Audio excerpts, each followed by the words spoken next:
அனைவருக்கும் வணக்கம். இந்த எபிசோடில் நம்ம பார்க்க போகிறது கலெக்ட் ரிக்குயர்மெண்ட்ஸோட inputs, tools and techniques and outputs. In particular இந்த எபிசோடில் இன்புட்ஸ் ஃபர்ஸ்ட்.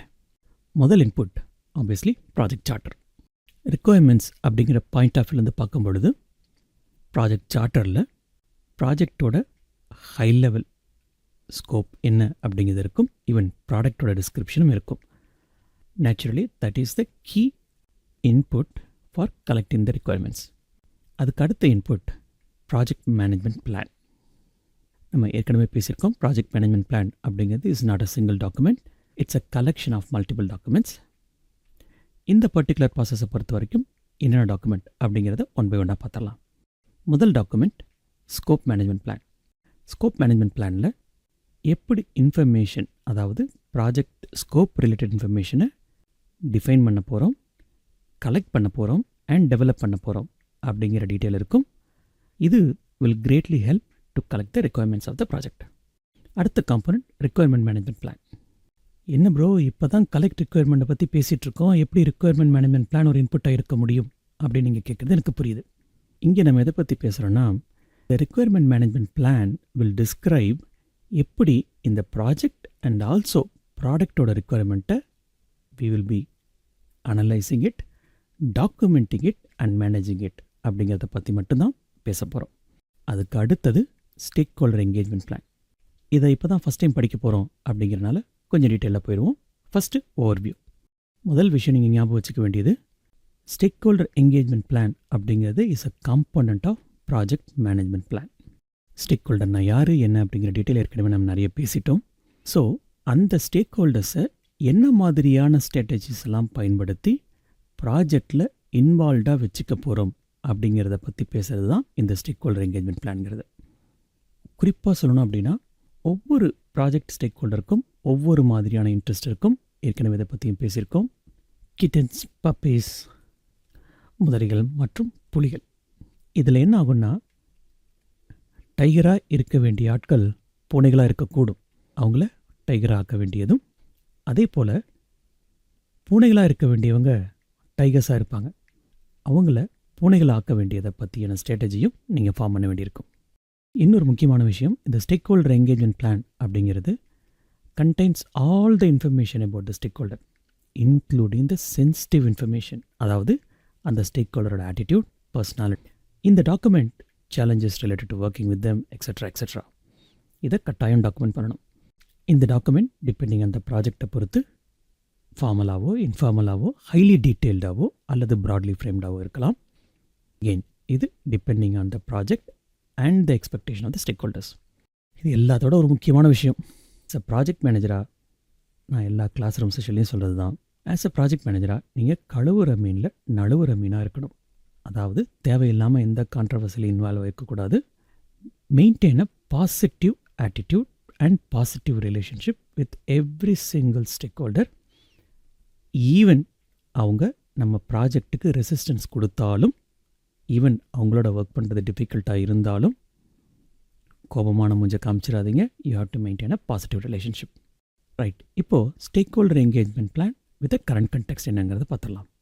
ரிக்குயர்மெண்ட் கலெக்ஷன் அப்படிங்கிற பாயிண்ட் ஆஃப் வியூலேருந்து பார்க்கும் பொழுது, ஸ்டேக் ஹோல்டர்ஸோட பார்ட்டிசிபேஷன் லெவல், அவங்களுக்கு என்ன மாதிரியான கம்யூனிகேஷன் ரிக்குயர்மெண்ட், அதாவது அவங்களுக்கு ஃபார்மல் ரிப்போர்ட்டா இன்ஃபார்மல் ரிப்போர்ட்டா, how frequently they want it, வீக்லியா, ஃபோர்ட்நைட்லியா, மந்த்லியா எக்ஸட்ரா, இதை முடிவு பண்ணணும். அதற்கு தகுந்தாற் போல் உங்களோட ஸ்டேக் ஹோல்டர் என்கேஜ்மெண்ட் பிளான் இருக்கணும். இதற்கு அடுத்த இன்புட் ப்ராஜெக்ட் டாக்குமெண்ட்ஸ்.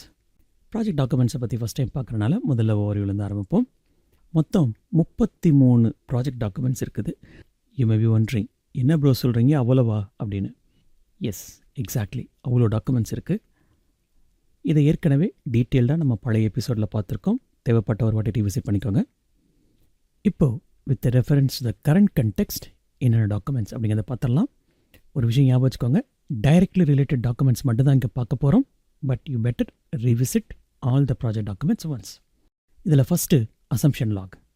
இந்த அசம்ஷன் லாகில் identified assumption about the product, not only the product, also the project, environment, stakeholders. அதே போல் வேறு என்ன ஃபேக்டர்லாம் ப்ராஜெக்டை இன்ஃப்ளூயன்ஸ் பண்ணுமோ, ரிக்குவயர்மெண்ட்டை இன்ஃப்ளூயன்ஸ் பண்ணுமோ அது அத்தனையும் டாக்குமெண்ட் பண்ணியிருக்கணும். அதே போல் இன்னொரு விஷயம் நீங்கள் ஞாபகம் வச்சுக்கணும். ரிக்குவயர்மெண்ட்டை கலெக்ட் பண்ண ஆரம்பித்ததுக்கு அப்புறம் சில புது அசம்ஷன்ஸ் வரலாம். எக்ஸிஸ்டிங் அசம்ஷன்ஸை ரீடிஃபைன் பண்ண வேண்டி இருக்கலாம். அதுக்கும் நீங்கள் தயாராக இருந்துக்கோங்க. இப்போது உங்களுக்குள்ள ஒரு கேள்வி வரும். அது எப்படி ப்ரோ எக்ஸிஸ்டிங் அசம்ஷன் இருக்க முடியும்? ஏன்னா இப்போ தான் நம்ம ஃபஸ்ட் டைம் பண்ணுறோம், எப்படி எக்ஸிஸ்டிங் அசம்ஷன் இருக்க முடியும் அப்படிங்கிறது உங்களோட கேள்வியாக இருக்கும். சிம்பிள். உங்களுக்கு ஞாபகம் இருக்குன்னு நினைக்கிறேன். ப்ராஜெக்ட் சார்ட்டரில் பிஸ்னஸ் கேஸில் ஹை லெவல் அசம்ஷன்ஸ் ஏற்கனவே இருக்கும். அந்த அசம்ஷன்ஸை இங்கே நீங்கள் டீட்டெயில் பண்ண வேண்டி இருக்கலாம். அதற்கு அடுத்த input document lessons learnt register. இதை பற்றி இப்போ தான் ஃபஸ்ட் டைம் படிக்கிறோம் அப்படிங்கிறனால முதல்ல ஓவர்வியூ ஸ்டார்ட் பண்ணிடலாம். லெசன்ஸ் லேர்ன்ட் அப்படிங்கிறது நம்ம பழைய ப்ராஜெக்ட்லேருந்து கற்றுக்கிட்ட பாடங்கள். அது பழைய ரெக்கார்டில் இருக்கலாம், ஹிஸ்டாரிக்கல் இன்ஃபர்மேஷனாக இருக்கலாம், அல்லது நல்ல எஃபெக்டிவான ப்ராக்டிஸாக இருக்கலாம். இந்த லெசன்ஸ் லேர்னுங்கிறது includes both good, bad and ugly. இந்த லெசன்ஸ் லேர்ன் ரெஜிஸ்டரில் பார்த்தீங்கன்னா பொதுவாக என்னென்ன சேலஞ்சஸ் ஃபேஸ் பண்ணோம், என்ன மாதிரியான ப்ராப்ளம் ஃபேஸ் பண்ணோம், என்ன மாதிரியான ரிஸ்க், என்ன மாதிரியான ஆப்பர்ச்சுனிட்டி. ஏற்கனவே ரிஸ்க்கை பற்றி பேசியிருக்கோம், த்ரெட் அண்ட் ஆப்பர்ச்சுனிட்டி பற்றி பேசியிருக்கோம், ஞாபகம் இருக்குன்னு நினைக்கிறேன். அதை நம்ம இன்க்ளூட் பண்ணணும். ஆன் டாப் ஆஃப் இட் வேறு relevant content as appropriate to the project across organisation இருந்தாலும் அதையும் ஆட் பண்ணிக்கலாம். ஸோ லெசன்ஸ் லேர்ன் ரெஜிஸ்டரில் கட்டாயமாக என்ன மாதிரியான வேலை செஞ்சோம், என்ன மாதிரியான வேலை எஃபெக்டிவாக இருந்தது, எந்த மாதிரியான விஷயங்கள் சரியாக ஒர்க் அவுட் ஆகலை அப்படிங்கிறத கட்டாயம் டாக்குமெண்ட் பண்ணணும். எதுக்காக பண்ணுறோம் அப்படின்னா, இந்த மாதிரி பாஸ் ப்ராஜெக்ட்லேருந்து கலெக்ட் பண்ண இன்ஃபர்மேஷன்ஸ் நம்மளோட கரண்ட் ப்ராஜெக்டில் டைரெக்டாகவே அப்ளிகபிளாக இருக்கக்கூடும். அதுக்காக தான். Simple. Why to reinvent the wheel? ஏற்கனவே ஒரு விஷயம் சரியாக போகலை அப்படின்னா ஏன் அந்த தப்பு திரும்ப செய்யணும் இல்லையா? ஐம் பிரிட்டி ஷூர் நம்ம எல்லாரும் நம்ம வாழ்க்கையில் நம்மளை அறியாமல் இதை ஃபாலோ பண்ணிகிட்ருக்கோம். சிம்பிளான எக்ஸாம்பிள். வீட்டிலேருந்து பக்கத்தில் இருக்கிற கடைக்கு 2 வீலரில் போகிறோம். ஒரு பாட்டோல் இருக்குது. முதல் நாள் தெரியாமல் வண்டி உள்ளே விட்டுருவோம். அடுத்த நாள் அந்த இடம் வந்து ரொம்ப கவனமாக அதை அவாய்ட் பண்ணிட்டு போவோம் இல்லையா? That is also kind of lessons learnt. இதே போல் லைஃப்பில் எல்லா இடங்களையும் நம்ம அப்ளை பண்ணுறோம். ரைட். இப்போது lessons learn register with respect to the current context, அதாவது collect requirements. In current context பார்த்தீங்கன்னா என்ன மாதிரியான ரிக்குவயர்மெண்ட் கலெக்ஷன் டெக்னிக்ஸ் எஃபெக்டிவாக இருந்தது, அட்லீஸ்ட் கரண்ட் ஆர்கனைசேஷன் அல்லது கரண்ட் டீமுக்கு அப்படிங்கிற இன்ஃபர்மேஷனை நம்மளால் டைரெக்டாக எடுத்துக்க முடியும், டைரெக்டாக அப்ளை பண்ணவும் முடியும். அதே போல் depending on the product development மெத்தடை பொறுத்து சில நேரங்களில் மெத்தட்ஸ் மாறுபடலாம். ஸோ அதுக்கு ரிலேட்டடான ப்ராஜெக்டில் இருக்கிற லெசன்ஸ் லேர்ன்ட்டை யூஸ் பண்ணிக்கோங்க. அதுக்கு அடுத்த டாக்குமெண்ட் ஸ்டேக் ஹோல்டர் ரெஜிஸ்டர். முதல்ல ஓவர்வியூ பார்த்துருவோம். முன்னாடியே சொன்னது போல் சுருக்கமாக சொல்லணும் அப்படின்னா, stake holder register contains information about எந்தெந்த ஸ்டேக் ஹோல்டர் ஐடென்டிஃபை பண்ணமோ அவங்க, ப்ளஸ் நாட் லிமிட்டட் டு அந்த பர்சனோட நேம், ஆர்கனைசேஷனில் அவரோட பொசிஷன் என்ன, அவர் எந்த லொக்கேஷனில் இருக்கார், அவரோட கான்டாக்ட் டீட்டெயில்ஸ் என்ன, அவரோட ரோல் இந்த ப்ராஜெக்ட் என்ன அப்படிங்கிறத கலெக்ட் பண்ண வேண்டியிருக்கும். அசஸ்மெண்ட் இன்ஃபர்மேஷன் அப்படின்னு வரும்பொழுது அவரோட மேஜர் ரெக்குவயர்மெண்ட்ஸ் என்ன, அவரோட எக்ஸ்பெக்டேஷன்ஸ் என்ன, அவரோட potential for influencing the project outcome. ஞாபகம் வச்சுக்கோங்க, அவர் அலிகேட்டரா அல்லது டைகரா. அதே போல் ப்ராஜெக்டோட ஃபேஸில் அவரால் என்ன மாதிரியான இன்ஃப்ளூயன்ஸை ஏற்படுத்த முடியும் அப்படிங்கிறதையும் நம்ம ஞாபகம் வச்சுக்கணும். ஏன்னா அலிகேட்டர்ஸ் ப்ராஜெக்ட் முடியும் போது வெளியே வந்தாங்கன்னா என்ன ஆகும்? இந்த project can go for a halt. இதை பற்றியும் எகெயின் நிறைய பேசியிருக்கோம். ரைட். அடுத்தது ஸ்டேக் ஹோல்டர்ஸோட கிளாஸிஃபிகேஷன். சிம்பிள். இன்டர்னலாக, எக்ஸ்டர்னலாக, பேஸ்ட் ஆன் என்ன மாதிரியான இம்பேக்டோ, இன்ஃப்ளூயன்ஸோ அல்லது பவரோ, இன்ட்ரெஸ்ட்டோ அவங்க இந்த ப்ராஜெக்டில் வச்சுருக்காங்க. அதே போல் பேஸ்ட் ஆன் த டைரக்ஷன், அதாவது அப்வேர்டா, டவுன்வேர்டா, சைட்வேர்ட்ஸா அப்படிங்கிறது, இல்லை வேறு ஏதாவது அடிஷ்னல் இன்ஃபர்மேஷன் தேவைப்பட்டாலும் கிளாஸிஃபிகேஷனுக்காக அதையும் நீங்கள் தயங்காமல் ஆட் பண்ணிக்கலாம். இப்போது stack holder register with respect to the current context என்னங்கிறத பார்த்துடலாம். ப்ரைமர்லி ஸ்டேக் ஹோல்டர்ஸ் ரெஜிஸ்டர் அப்படிங்கிறது ஸ்டேக் ஹோல்டர்ஸோட எக்ஸ்பெக்டேஷன் அண்ட் ரிக்குவயர்மெண்ட் கரண்ட் ப்ராஜெக்டில் என்ன அப்படிங்கிறத ரெக்கார்ட் பண்ணுற இடம். ஞாபகம் வச்சுக்கோங்க, ஸ்டேக் ஹோல்டர்ஸோட எக்ஸ்பெக்டேஷன் ஹை லெவலில் ஏற்கனவே சார்ட்டில் இருக்கும். பட் இங்கே இன் டீட்டெயிலாக நம்ம கலெக்ட் பண்ணணும். அதுக்கு அடுத்த இன்புட் பிஸ்னஸ் டாக்குமெண்ட்ஸ். ஏற்கனவே 2 பிஸ்னஸ் டாக்குமெண்ட்ஸ் பற்றி பேசியிருக்கோம். Out of which business case அப்படிங்கிறது that describes required, desired and optional criteria for meeting the business need அப்படிங்கிறது இருக்கும். வித் ரெஸ்பெக்ட் டு தட் எதுவெல்லாம் கலெக்ட் ரிக்குவயர்மெண்ட்ஸை இன்ஃப்ளூயன்ஸ் பண்ண போதோ அது எல்லாத்தையும் டாக்குமெண்ட் பண்ணணும். அதற்கு அடுத்தது அக்ரிமெண்ட்ஸ். பொதுவாக அக்ரிமெண்ட் அப்படிங்கிறது high level requirement of the project and product ரெண்டுமே இருக்கும்.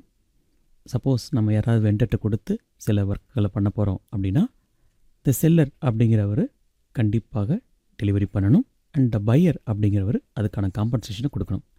இது தெளிவாக அக்ரிமெண்ட்ஸில் வரையறுக்கப்பட்டிருக்கணும். அதற்கு அடுத்தது என்டர்பிரைஸ் என்விரான்மெண்டல் ஃபேக்டர். இதில் மல்டிபிள் இருக்குது, ஒன் பை ஒன்னாக பார்த்துடலாம். Number 1 market condition. முன்னாடியே பேசுகிறது போல் சப்போஸ் நம்ம ஏதாவது அவுட் சோர்ஸ் பண்ண போகிறோம் அப்படிங்கும்போது with respect to the current market கண்டிஷனில் என்ன மாதிரியான ப்ராடக்ட்டோ சர்வீஸோ ரிசல்ட்டோ கரண்ட்லி அந்த ரீஜியன்லேயோ அல்லது குளோபல் மார்க்கெட்லேயோ readily available which we can utilise அப்படிங்கிறத டாக்குமெண்ட் பண்ணணும். அதற்கு அடுத்தது பர்சனல் அட்மினிஸ்ட்ரேஷன் பாலிசிஸ், அதாவது ஆர்கனைசேஷனுக்குன்னு சில செட் ஆஃப் ரூல்ஸ் இருக்கும், அதை டாக்குமெண்ட் பண்ணணும். அதற்கு அடுத்தது நம்ம கம்பெனியில் என்ன மாதிரியான இன்ஃப்ராஸ்ட்ரக்சர் இருக்குது, உதாரணத்துக்கு என்ன மாதிரியான ஃபெசிலிட்டிஸ் இருக்குது, எக்யூப்மெண்ட்ஸ் இருக்குது, ஆர்கனைசேஷன் டெலிகம்யூனிகேஷன் சேனல்ஸையும் கூட இதில் இன்க்ளூட் பண்ண வேண்டியிருக்கும். இப்போ ரீசெண்ட் ட்ரெண்டில் பார்த்தீங்கன்னா நிறைய companies they move to Microsoft based projects. Microsoft Teams தான் எல்லாரும் கொலாபரேஷன் டூலாக யூஸ் பண்ணுறாங்க. பட் கொஞ்சம் வருஷங்களுக்கு முன்னாடி பார்த்தீங்கன்னா வெபெக்ஸ் இருந்தது. ஒரு சில கம்பெனிஸ் அது எதுவுமே இல்லாமல் still they're managing it using the telephone calls. அதற்கு அடுத்தது the culture of the organisation, culture of the stake holders and the culture of the customer கட்டாயம் டாக்குமெண்ட் பண்ணணுங்க. இது எதுக்காக செய்கிறோம் அப்படின்னா ஒரு சில ஆர்கனைசேஷன்ஸில் இருக்கிற ஆட்கள் எல்லாருமே பயங்கர அக்ரெசிவாக இருப்பாங்க. அந்த மாதிரி இடங்களில் போய்ட்டு நம்ம ரொம்ப சட்டிலாக இருந்தோம்னா நம்ம அவுட்லையர் ஆகிடுவோம், நம்மளை மதிக்க கூட மாட்டாங்க, நம்மளை இன்எஃபிஷியன்ட்டே சொல்லுவாங்க. இன்னும் சில ஆர்கனைசேஷன் கொஞ்சம் சட்டிலாக தான் இருப்பாங்க. They give respect, they do things slowly, based on the consensus மட்டும்தான் அடுத்த ஸ்டெப்புக்கே போவாங்க. உதாரணத்துக்கு ஸ்காண்டினேவியன் கண்ட்ரீஸ், அதாவது டென்மார்க், நார்வே, ஸ்வீடன், இந்த மாதிரியான கண்ட்ரியில் ஒர்க் பண்ணுற ஆட்களை பார்த்தீங்கன்னா அந்த டீமில் 10 பேர் இருக்காங்கன்னா 10 பேரும் அந்த விஷயத்துக்கு ஒத்துக்கிட்டால் மட்டும்தான் அடுத்த ஸ்டேஜுக்கே போவாங்க.